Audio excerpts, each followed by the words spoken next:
ঠান্ডা। আচ্ছা মেয়ে দেখতে গেল, ওরা আর আগে যাওয়া যাবে কিনা।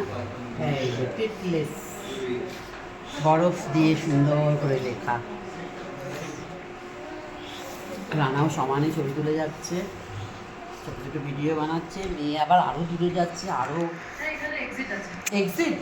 আচ্ছা সামনে বলছে এক্সিট আছে, তো আমরা একটু এগিয়ে যাচ্ছি গ্লেশিয়ারের ভিতর দিয়ে। ভীষণ ভালো লাগছে, আলাদা ফিলিংস, মানে এটা বলে বোঝানো যাবে না।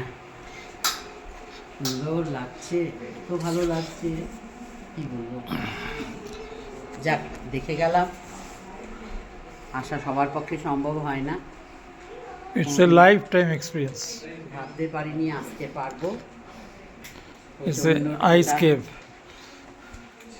in Titlis Alps. Wonderful experience.